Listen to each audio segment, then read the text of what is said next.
Dito, i-share ko sa inyo kung ano yung kagandahan ng paggamit ng maayos na ito pa lang maayos na paglalagay natin ng forma.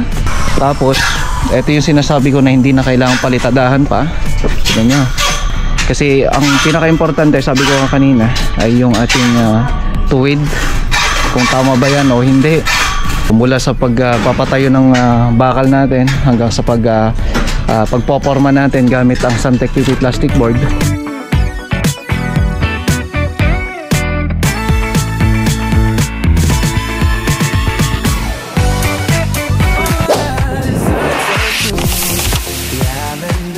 Morning sa inyo lahat. So ngayon nga kakatapos lang ng devotion natin dun sa office. Ngayon na dito ako sa shop. Dito muna tayo sa site sa may Quirino. Hindi ko alam kung anong episode na tayo kasi may mga part na nakaligtaan natin kung ano episode, pero halos parehas lang din naman yung mga ginagawa namin. So kasi natigil tayo episode 9 episode 9.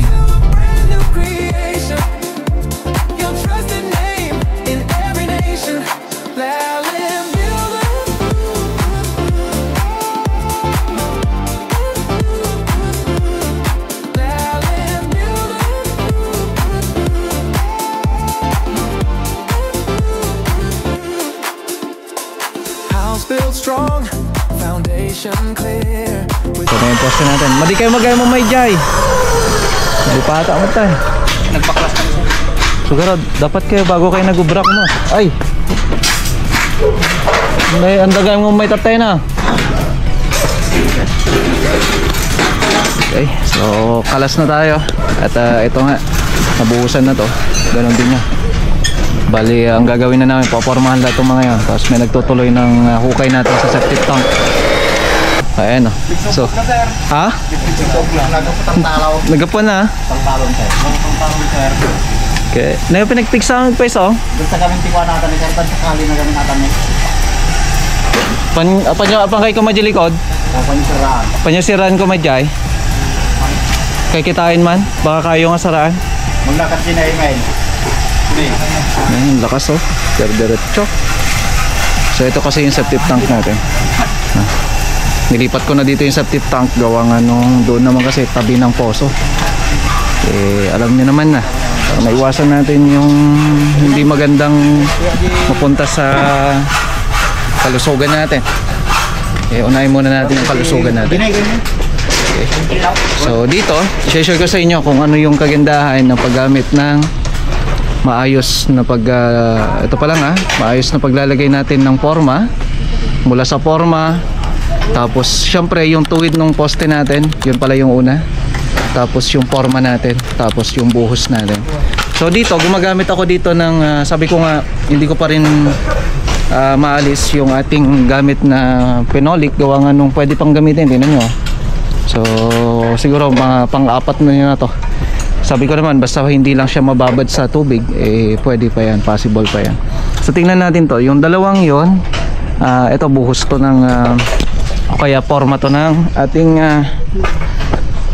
yung ating gamit ay Santec PP plastic board.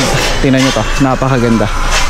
Ang ganda ng pagkakabuhos niya, ang ganda ng pagkakatapos. Ayan o, ayan. So yan ang kagandahan niya mga kamusta, no? Solid. Tapos ito yung sinasabi ko na hindi na kailangan palitadahan pa. Tignan nyo, hindi na kailangan palitadahan pa. Hindi na kailangan pa na sabihin na natin na kumbaga ayusin mo pa.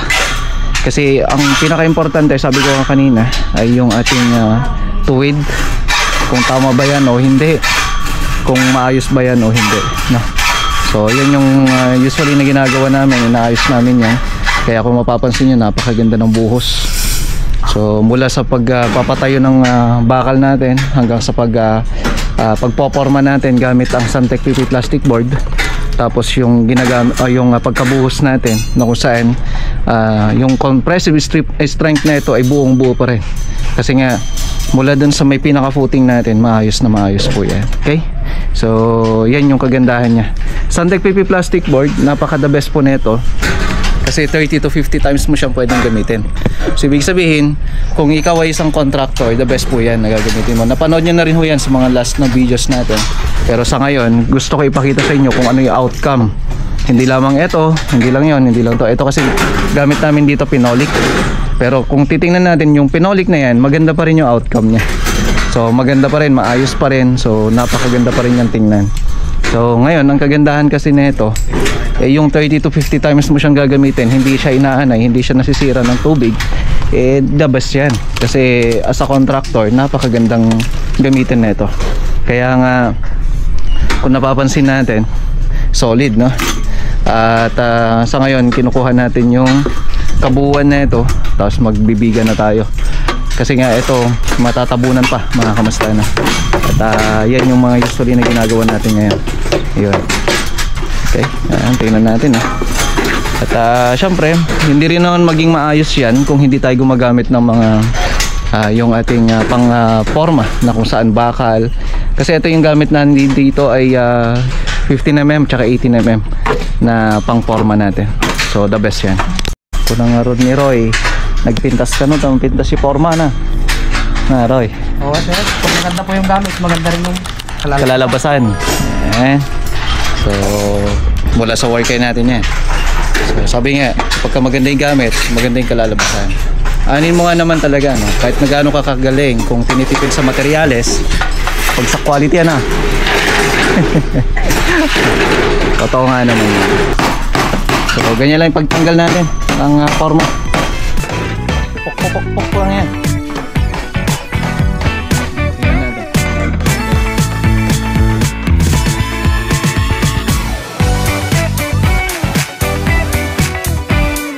So pagkatapos natin kalasin, lipat naman natin dito. So forma tayo. Kahit ibagsak mo ang Sontic Pepe plastic board, maganda pa rin. So yun ang kagandahan niya. Hindi yan basta-basta mababasag. So after 24 hours na curing time, so tubigan natin lalo na kapag mainit ang panahon. So importante yan mga kamasana. Alambre lang, mapapansin nyo bakal lang to. Basta pag nakuha yung hulog, diretso na. Papalinisan natin yan, yung ilalim, bago tayo i-close tapos yung plastic. So ito, tinatanggalan na namin ng tubig. Yun na rin yung pinangbuhos ko doon. At para sigurado. So isa, dalawa, nakatapos na tayo.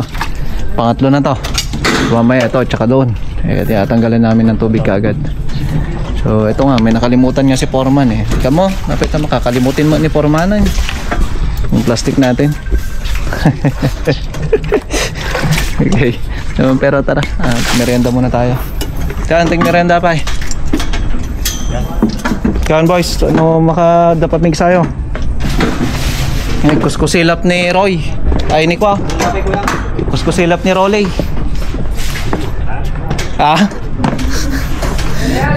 Mulagatan na kiding permen sika. Payo no merienda kapag laingan na datoy. Oh, natin. Nung pinagme-merienda nagpartak. Rila pa sa pagaliston sir. Pagaliston dati may ata. Merienda muna tayo.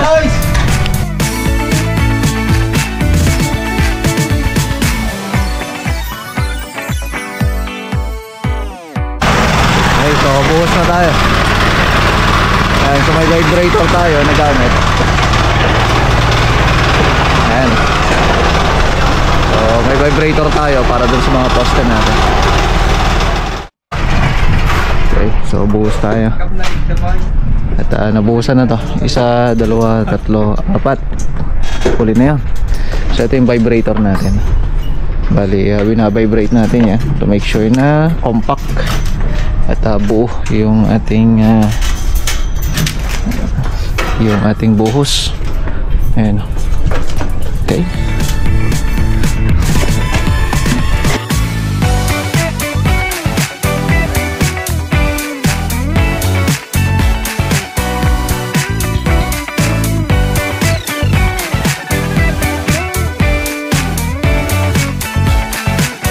So, ayan, yung vibrator natin. So ito yung vibrator na maganda. Ayan. Vibrator para siguradong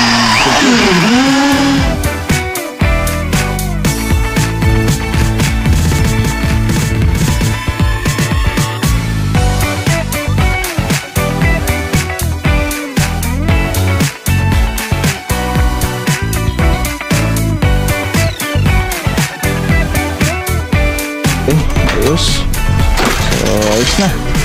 Ubusan na natin. Bali 4 na poste. Susunod na yan. Yung dalawang yun, 3. So yan na yung lalagyan nila ngayon ng forma. So sinamantala lang nila ngayon habang pwede sila magbuhos. Ayan. So clearing na sila. Ngayon nga pupunta tayo sa Bambang project natin. So abangan nyo na lang yan susunod na episode natin. Okay? Maraming salamat sa pagsama nyo sa akin sa maghapon.